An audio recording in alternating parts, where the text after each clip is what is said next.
ગેહલોત जी उपस्थित છે, and my grandmother Indira Gandhi ji got an election. સન્માનીય વેણુગોપાલ जी એઆઈસીસી ના ઓર્ગેનાઇઝેશનલ સેક્રેટરી ઉપસ્થિત છે, ગુજરાત પ્રદેશ કોંગ્રેસ સમિતિના પ્રમુખ માનનીય જગદીશભાઈ ઠાકોર,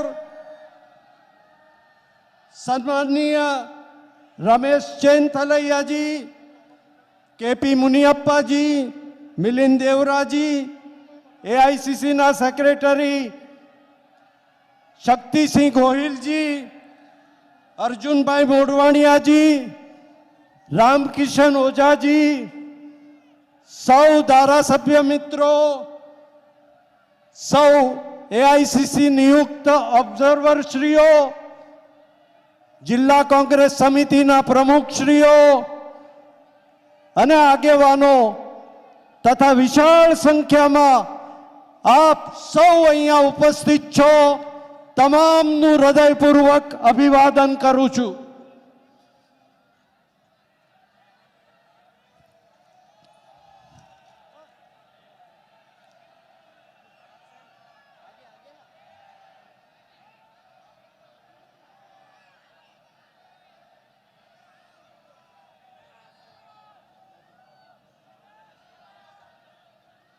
આજે સમગ્ર દેશમાં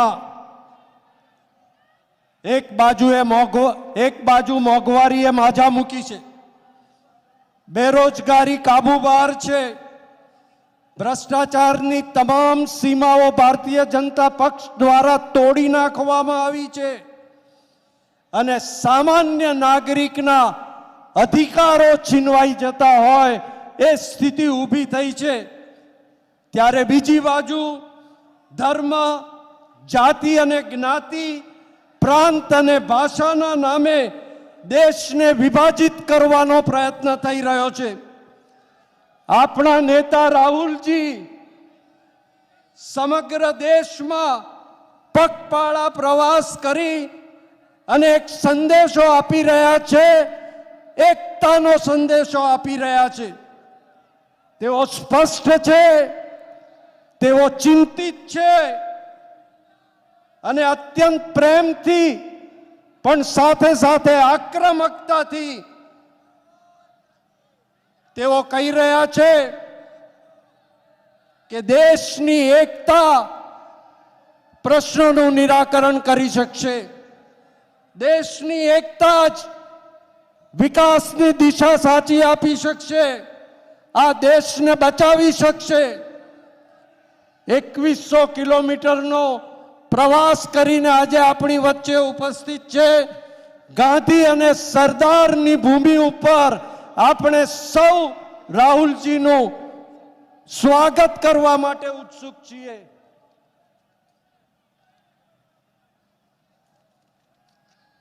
परंतु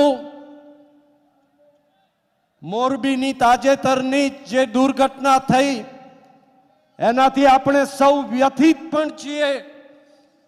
170 થી વધારે લોકોએ પોતાના જાન ગુમાવ્યા છે, અનેક કુટુંબો નિરાધાર બન્યા છે અને જે ટાળી શકાય એવી દુર્ઘટના સરકારની બેદરકારીને કારણે થઈ છે, ત્યારે આ તમામ અસરગ્રસ્ત પરિવારોને આપણે સૌ 2 મિનિટ ઊભા થઈ મૌન રાખી અને શ્રદ્ધાંજલિ અર્પિત કરીશું।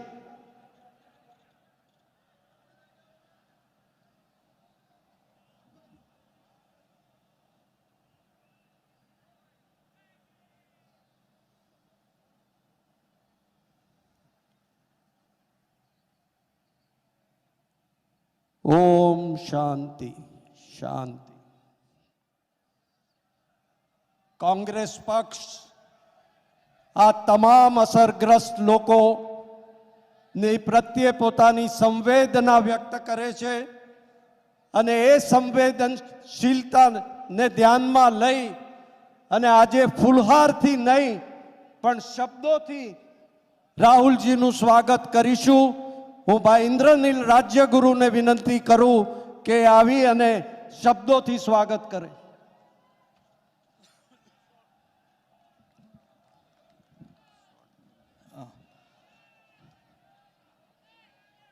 આપણા સૌના આદરણીય ભારતના લોકોના દિલમાં વસતા રાહુલજીનું અહીંયા રાજકોટમાં અને સૌરાષ્ટ્રમાં ખૂબ ખૂબ હૃદયપૂર્વક સ્વાગત કરું છું. સૌ આગેવાનો લીડરો સૌનું સ્વાગત છે આજે રાજકોટમાં. અને એક મોકો હું લઉં છું કે राहुल जी, वैसे तो मेरे ब्लड में पूरी कांग्रेस भरी हुई है कितनी पेटियों से. मेरे से एक गलती हो गई थी, कांग्रेस ने मुझे माफ किया, लेकिन लोगों के बीच में मैं आपकी माफी मांगना चाहता हूं. मैं भूले से भटक गया था, आम आदमी में चला गया था. सर जी, वहां जाके मैंने देखा एक झूठे आदमी को निकालने के लिए मैं कोशिश कर रहा था और मैं फंस गया एक दूसरे झूठे आदमी केजरीवाल जी में. मेरे सामने देखा और वो बी टीम के तौर पे काम कर रहे थे. मैंने वहां से भाग के वापस आ गया. मैं कहना चाहता हूं सब लोगों को कि उनकी बातों में मत आना. मैंने बहुत उनको करीबी से देखा है. वो कट्टर ईमानदार नहीं है, वो भ्रष्टाचारी है, मैंने देखा है. वो कट्टर राष्ट्रवादी नहीं है, वो राष्ट्र विरोधी है, ये मैंने देखा है.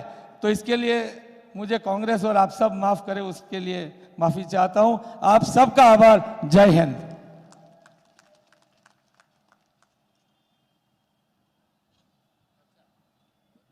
સૌરાષ્ટ્રની ધરતી ઉપર રાહુલજી જ્યારે ઉપસ્થિત છે ત્યારે સૌરાષ્ટ્રના જસદણની એક કલાકૃતિનો નમૂનો અને સૌરાષ્ટ્રના ખેડૂતો વતી એક ગાડું રાહુલજીને અર્પણ કરશે. રાજકોટ જિલ્લા કોંગ્રેસ સમિતિના પ્રમુખ અર્જુન ખાટરિયાજી, રયાભાઈ રાઠોડ સુરેન્દ્રનગર પ્રમુખ, ભરતભાઈ અમીપુરા જુનાગઢ પ્રમુખ, જીવનભાઈ ખંભાળિયા જામનગર પ્રમુખ, મોહમ્મદ યાસીન ગજન દ્વારકા પ્રમુખ, રમેશભાઈ મેર બોટાદ પ્રમુખ, જયંતિભાઈ પટેલ મોરબી પ્રમુખ, યજુવેન્દ્ર જાડેજા કચ્છ પ્રમુખ, સૌ એક સાથે ગાડું અર્પણ કરશે.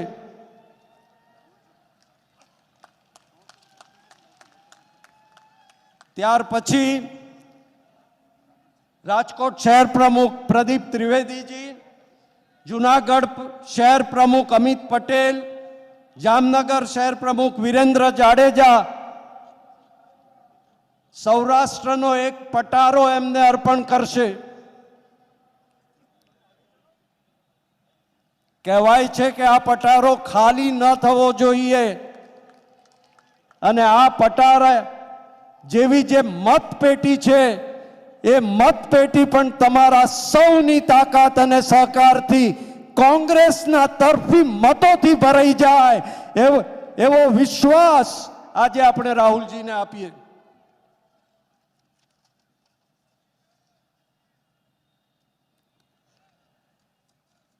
आगळ चालता गुजरात प्रदेश समितिना प्रमुख जगदीशभाई ठाकोरने हूँ विनंती करो के आवीने प्रासंगिक प्रवचन करे.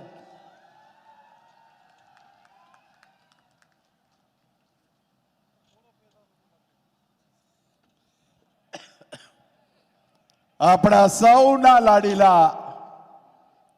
સમગ્ર દેશના લોકો જેની સામે મીટ માંડીને બેઠા છે, ભારત જોડો, માનવતા જોડો, ભાઈચારાને મજબૂત કરો, હિન્દુસ્તાનને મજબૂત કરો, નફરતની ખેતી બંધ કરો, આ વાત લઈને ભારત જોડોની પદયાત્રા લઈને નીકળેલા આપણા સૌના લોકલાડીલા નેતા આદરણીય રાહુલજી, यशस्वी मुख्यमंत्री माननीय अशोक गहलोत साहेब, केसी वेणुगोपाल साहेब, माननीय डॉक्टर रघु शर्मा जी, रमेश चैनीथला जी, रामकिशन जी, અહીંયા અમારી સાથે अन्य राज्यों में आवेला અને એઆઈસીસીના ખૂબ જ વરિષ્ઠ નેતાઓ છેલ્લા એકાદ મહિનાથી અમને બળ આપી રહ્યા છે, માર્ગદર્શન આપી રહ્યા છે.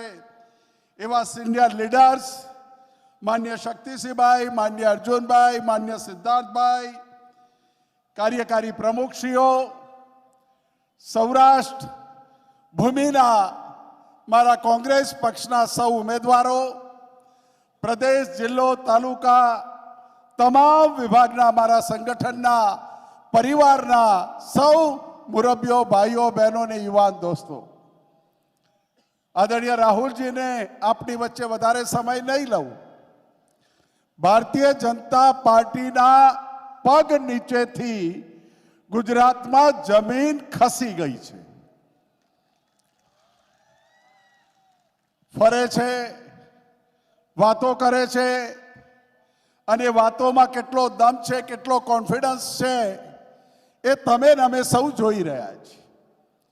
ગુજરાતની સાણી પ્રજાએ નક્કી કર્યું કે આ વખતે ભાજપનો મેળ નહીં પડે.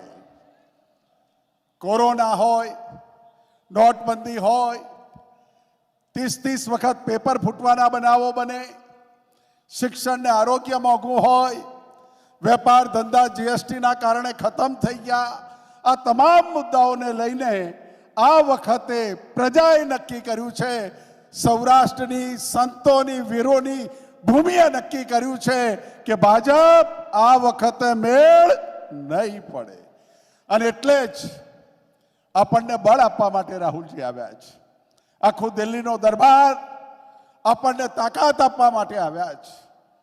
કાર્યકર राहुल जी કહે છે कि आजादी से पहले ये गोरे अंग्रेजों की गोली और फांसी के फंदे से हमें नहीं डरे तो ये भाजपा क्या चीज है. આ વાત કરીને રાહુલજી આપણને સૌને તાકાત આપવા આવી રહ્યા છે. ચૂંટણીનો સમય નજીક છે. કાવતરાખોર ભારતીય જનતા પાર્ટી છે, કાવતરા કરશે. એ કાવતરાઓમાં સતેજ રહેજો. અને 15, 20, 25% જે મતદારો રહી જાય છે, આજે પ્રતિજ્ઞા કરીએ, રાહુલજીને આપણે સથિયારો આપીએ, રાહુલજીને ટેકો આપીએ, અને એક મતદાર એક પણ બૂથ ઉપર મતદાન કર્યા વગર નહીં રહી જાય એવો રાહુલજીને આપણે બધા વચન આપીશું. અને આપણે સૌ આ ચૂંટણી શાંતિથી લડવાની છે.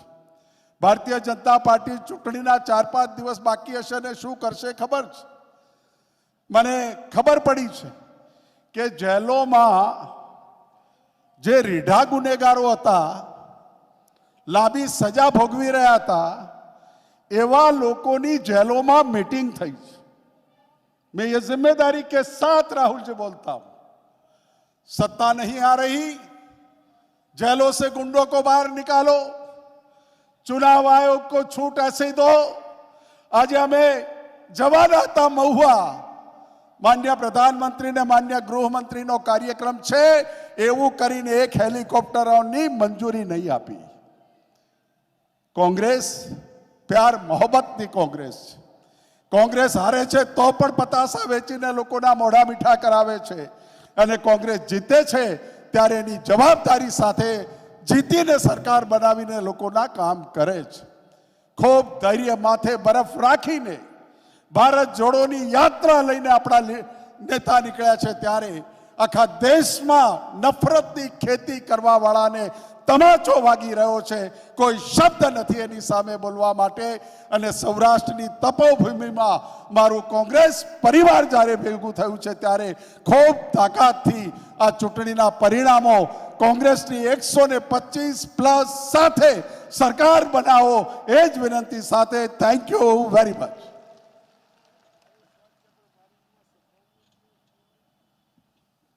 આપણા સન્માનનીય નેતા, રાજસ્થાનના મુખ્યમંત્રી, અને 2017ની ચૂંટણી હોય કે 2022ની ચૂંટણી હોય, સદા કોંગ્રેસને તાકાત આપવાનું એમણે કામ કર્યું છે એવા અશોક ગેહલોતજી હવે આપણને સંબોધન કરશે.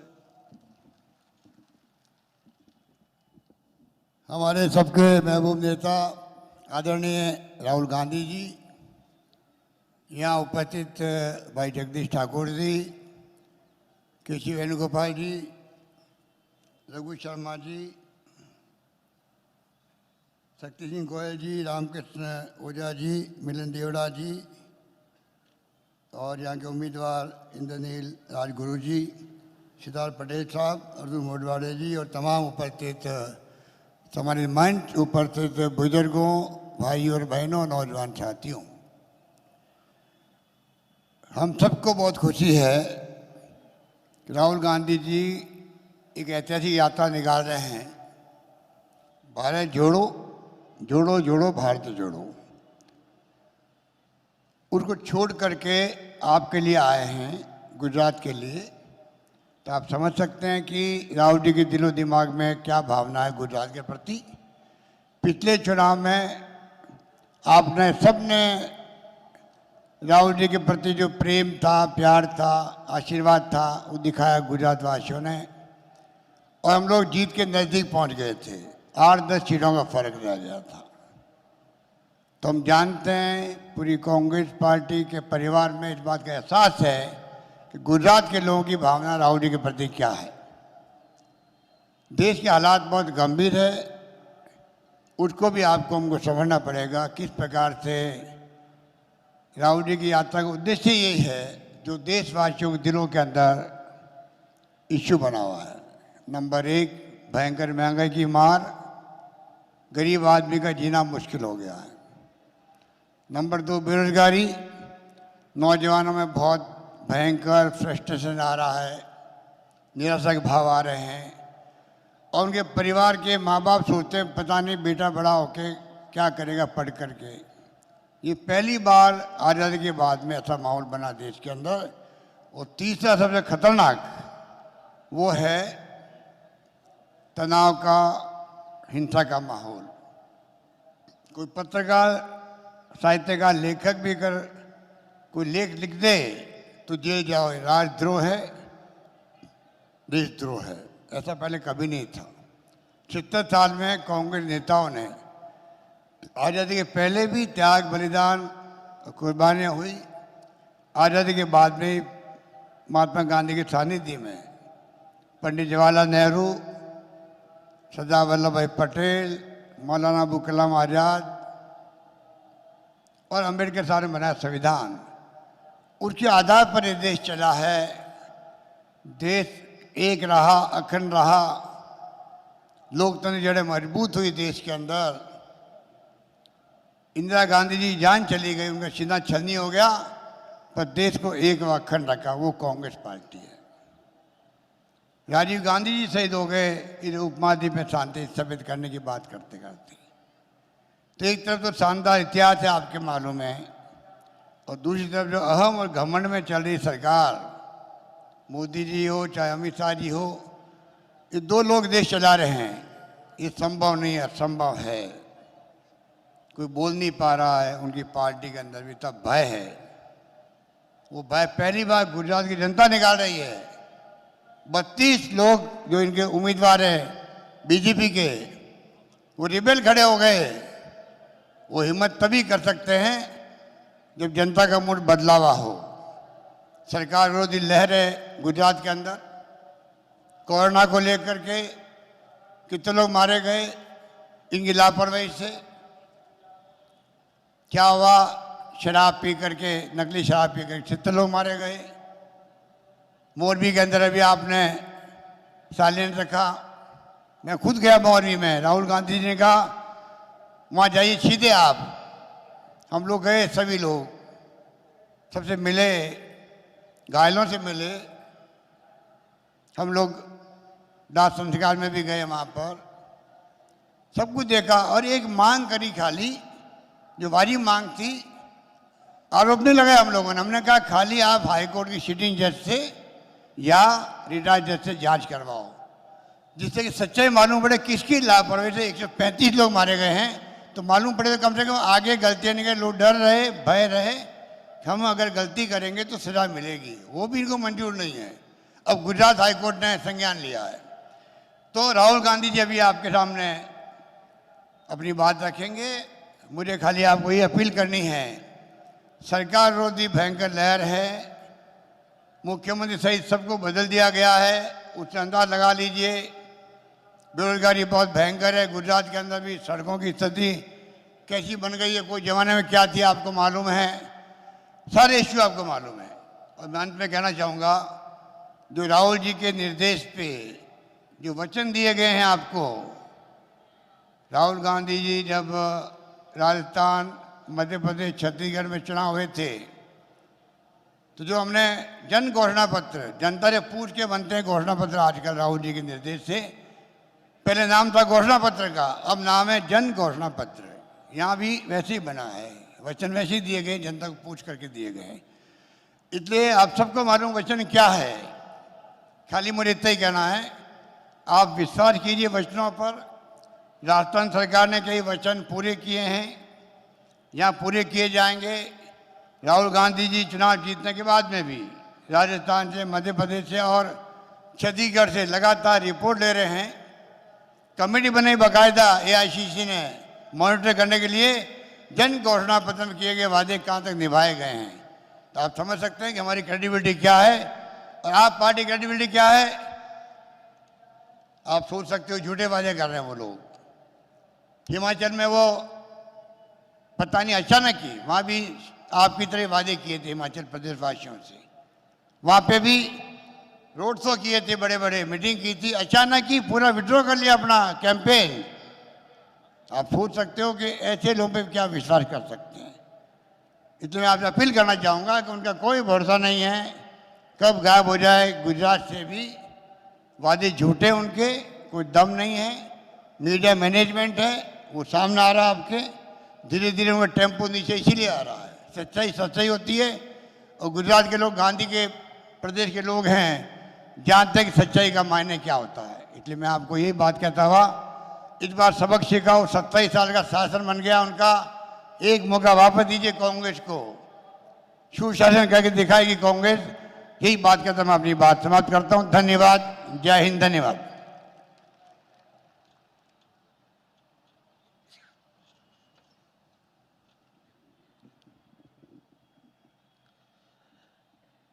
राहुल जी, मैं कुछ कहना चाहूँगा। मैं सौराष्ट्र के लिए कुछ कहना चाहता था आपसे। सौराष्ट्र की धरती राहुल जी शूरवीरों की धरती है। इसे सती, संत और सूरा की धरती कहा जाता है। यहाँ पानी की कमी के होने के बावजूद यहाँ का किसान अपने पसीनों की बूंदों से यहाँ धान पकाता है। ऐसी ये गौरववंती जो धरती है, इस पर आपका स्वागत करते हुए मैं आपसे विनती करूंगा कि आप हम सबको मार्गदर्शन प्रदान करें।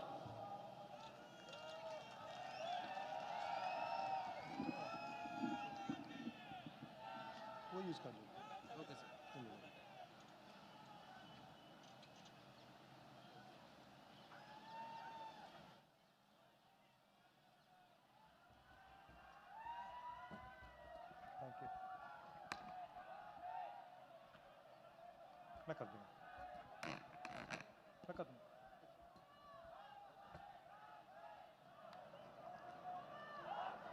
केसी वेणुगोपाल जी, अशोक गहलोत जी, डॉक्टर रघु शर्मा जी, जगदीश भाई ठाकुर जी, शक्ति सिंह गोहिल जी, सिद्धार्थ पटेल जी, रमेश चेनेथाला जी, मोहन प्रकाश जी, मिलिंद दियोरा जी, स्टेज पे कांग्रेस पार्टी के सब वरिष्ठ नेता, हमारे प्यारे कार्यकर्ता, भाइयों और बहनों, गुजरात के युवाओं, किसानों, प्रेस के हमारे मित्रों, आप सबका यहां बहुत बहुत स्वागत, नमस्कार।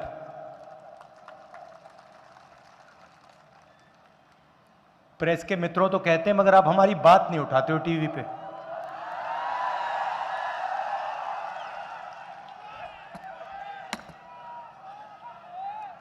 देखो मुस्कुरा रहे हैं। पीछे से रिमोट कंट्रोल है।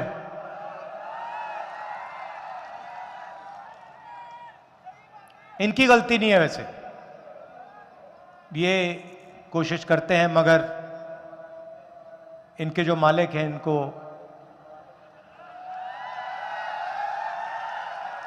देखो ऐसे कर रहे हैं, देखो ऐसे कर रहे हैं।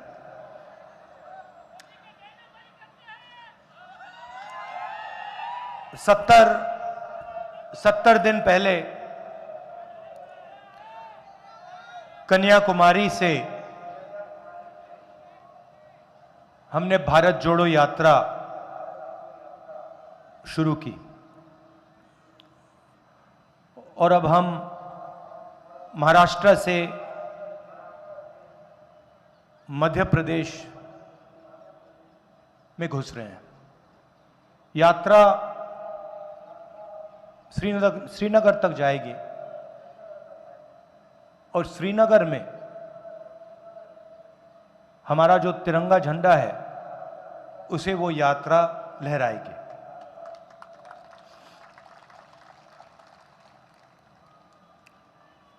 तकरीबन 3,500 किलोमीटर की यात्रा है। 120 दिन 125 दिन लगने चाहिए। पैदल यात्रा है। बहुत सीखने को मिल रहा है।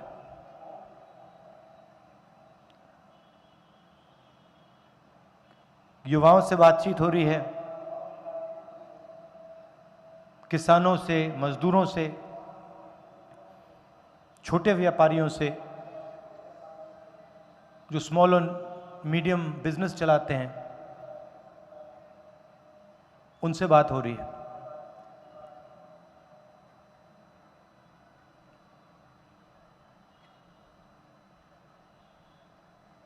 बहुत प्यार दे रहे हैं, बहुत मोहब्बत दे रहे हैं। सब जगह लाखों लोग आ रहे हैं। ये टीवी वाले इतना दिखाते नहीं हैं, मगर नदी सी है। रोज 5:30 बजे लोग आते हैं, 6 बजे हम शुरू करते हैं, 8 बजे रात को, 7:30 बजे रात को यात्रा खत्म होती है। अजीब सी बात है, थकान बिल्कुल नहीं होती, बिल्कुल नहीं, क्योंकि पूरी की पूरी शक्ति, जनता की शक्ति हमारी मदद कर रही है। दुख इस बात का है कि यह यात्रा गुजरात से नहीं निकली।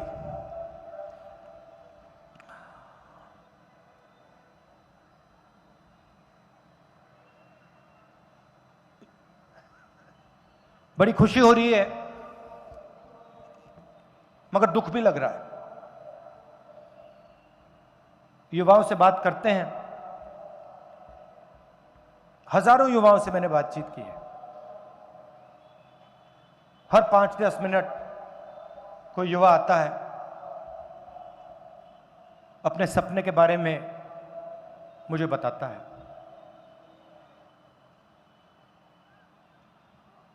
कोई कहता है इंजीनियर बनना था,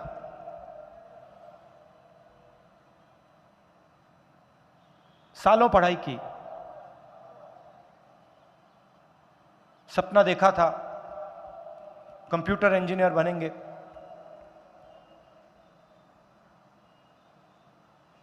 आज मजदूरी कर रहे हैं।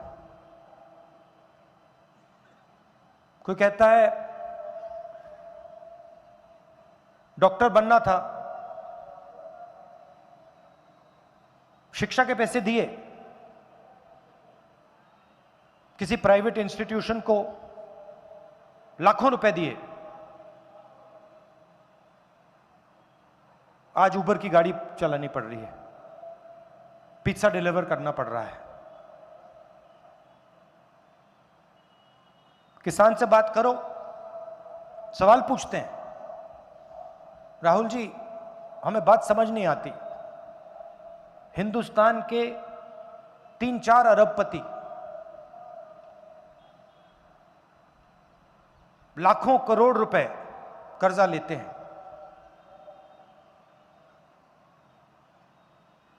और फिर हिंदुस्तान के सबसे अमीर लोगों का कर्जा माफ हो जाता है। हमने क्या गलती की? हम 50,000 रुपए का कर्जा लेते हैं, 1 लाख रुपए का कर्जा लेते हैं, हमारा कर्जा कभी माफ क्यों नहीं होता?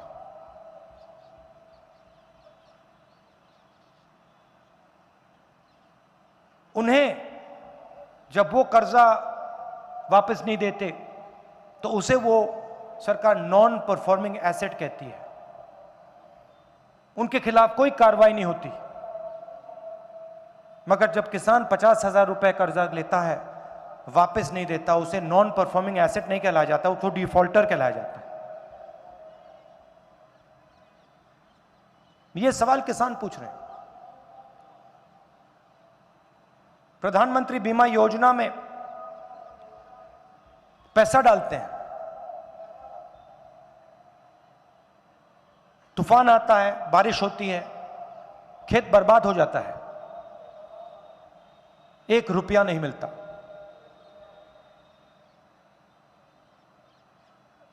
फोन लगाते रहते हैं, नंबर से कोई जवाब नहीं देता, मेल भेजते रहते हैं, इंटरनेट पे मेल भेजते रहते हैं, कोई जवाब नहीं मिलता। ये सब सुनकर काफी दुख होता है। यहां पे मोरबी की ट्रेजेडी हुई, उस समय पत्रकारों ने पूछा मुझसे, इसके बारे में आप क्या सोचते हो? और मैंने बोला, देखिए 150 लोगों की मृत्यु हुई है, यह राजनीतिक मुद्दा नहीं है,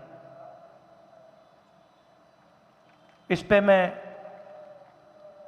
बोलूंगा नहीं। मगर सवाल उठता है, आज उठता है,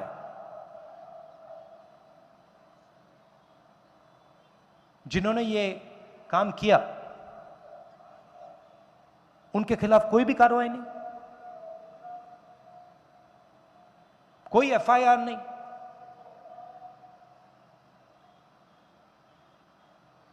बीजेपी के साथ उनका अच्छा रिश्ता है तो उनका कुछ नहीं होगा क्या? चौकीदारों को पकड़ लिया, अंदर कर दिया, मगर जो सच्चे लोग हैं, जो जिम्मेदार हैं, उनके खिलाफ कुछ नहीं।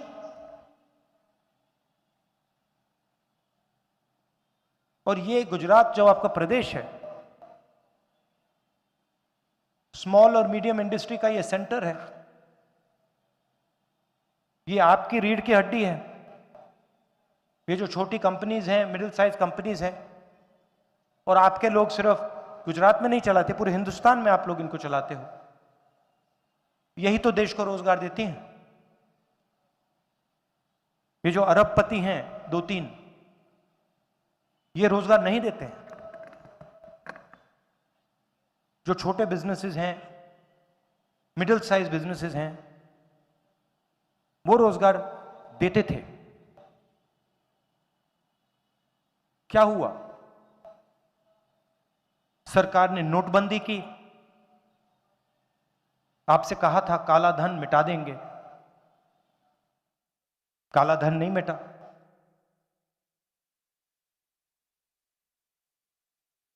मगर सारे के सारे स्मॉल और मीडियम बिजनेसेस बंद हो गए।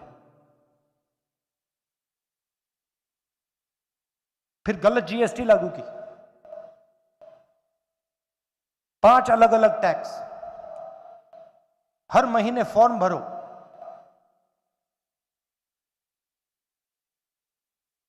जो बचे थे वो भी खत्म हो गए। रास्ता साफ करना था, अरबपतियों के लिए रास्ता साफ करना था। कोरोना के समय भी वही किया। मुझे याद है हिंदुस्तान के मजदूर, किसी पत्रकार ने मुझे पूछा कि आप 2000 किलोमीटर चले हो। मैंने उससे कहा, देखिए ये कोई बड़ी बात नहीं है। हिंदुस्तान का हर मजदूर ये 2000 किलोमीटर चला था, भूखा चला था। तो ये कोई बड़ी बात नहीं है। मगर जब उस मजदूर को सरकार की जरूरत थी, हिंदुस्तान की सरकार ने, गुजरात की सरकार ने उनकी मदद नहीं की।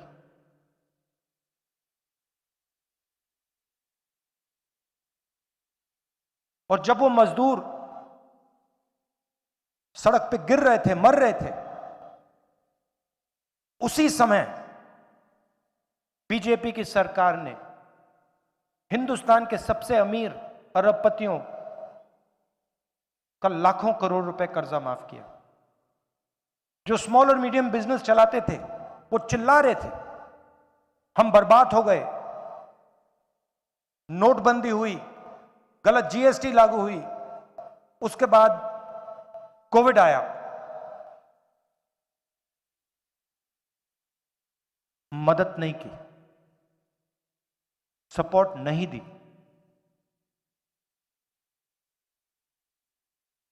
ये पॉलिसियां नहीं है, ये नोटबंदी, ये जीएसटी, कोविड में जो इन्होंने किया, ये पॉलिसी नहीं है। ये किसानों के खिलाफ, मजदूरों के खिलाफ, छोटे व्यापारियों के खिलाफ, स्मॉल और मीडियम बिजनेस चलाने वालों के खिलाफ ये हथियार है। इनको खत्म करने के हथियार है। और जो हिंदुस्तान के 2-3 बड़े अरबपति हैं जिनको आप जानते हो, उनके लिए रास्ता साफ करने के हथियार है। वो कोई भी बिजनेस चलाना चाहे चला सकते हैं, जो भी करना चाहते हैं। टेलीकॉम बिजनेस करना है तो टेलीकॉम में घुस जाएंगे, एयरपोर्ट में घुस जाएंगे, पोर्ट्स में घुस जाएंगे, इंफ्रास्ट्रक्चर, खेती, जो भी ये करना चाहते हैं, ग्रोसरी स्टोर्स, जो भी करना चाहते हैं कर सकते हैं, जो भी सपना देखना चाहते हैं देख सकते हैं। मगर अगर हिंदुस्तान का युवा सपना देखना चाहता है, इंजीनियर बनना चाहता है, तो पहले आप प्राइवेट इंस्टीट्यूशन में जाइए, लाखों रुपए दीजिए, महंगाई सही है, और उसके बाद इंजीनियर मत बनिए, मजदूरी कीजिए।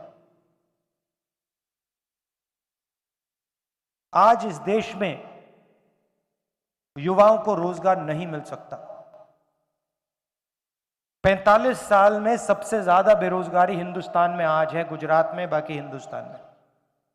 पहले जो गरीब लोग हुआ करते थे, पब्लिक सेक्टर में उनको नौकरी मिल जाती थी।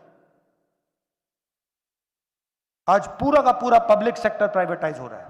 रेलवेज को प्राइवेटाइज कर रहे हैं, बीएचईएल को प्राइवेटाइज किया जा रहा है, ऑयल कंपनीज को प्राइवेटाइज किया जा रहा है। और किसको दिया जा रहा है? उन्हीं 2-3 उद्योगपतियों को। यह आपकी पूंजी है, यह आपका धन है।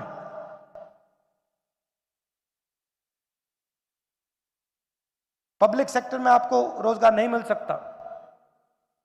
सरकार में लाखों पोजीशन खाली है, तो आप एक तरफ बेरोजगारी तो सहते हो, दूसरी तरफ महंगाई। यूपीए के समय पेट्रोल 60 रुपए का होता था, आज 100 रुपए से ज्यादा का है। गैस सिलेंडर 400 रुपए का था, आज कितने का है? 1100 रुपए का है।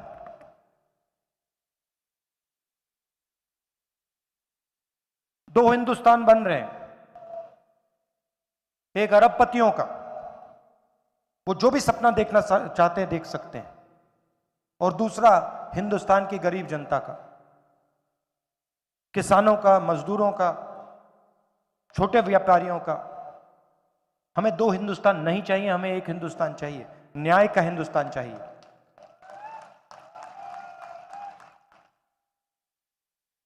और भारत जोड़ो हम जो शुरू किए हैं,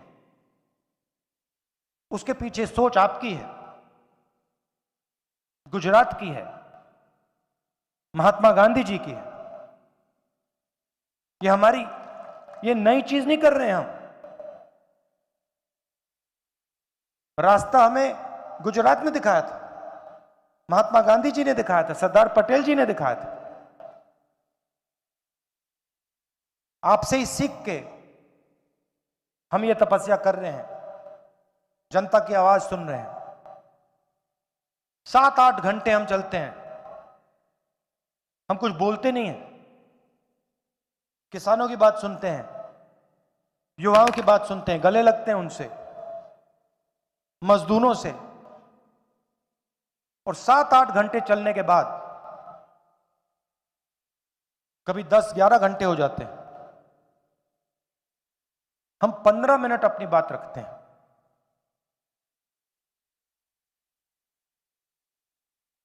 शाम का समय है, आप दूर दूर से आए हैं, मैं दिल से आपका धन्यवाद करता हूं। आपने इतना प्यार दिया, इतने प्यार से आपने मेरी बात सुनी, इसके लिए आप सबको बहुत बहुत धन्यवाद। नमस्कार, जय हिंद।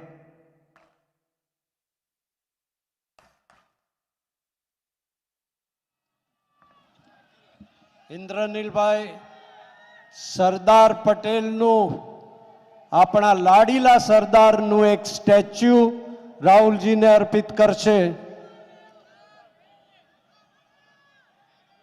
માનનીય પ્રદીપભાઈને વિનંતી કરું કે આભાર દર્શન કરે.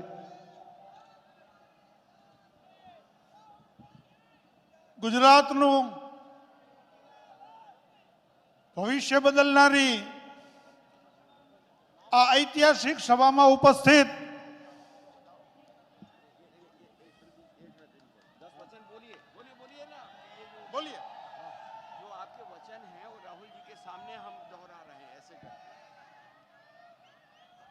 हम पक्ष के जो वचन है वो राहुल जी के सामने दोहरा रहे हैं।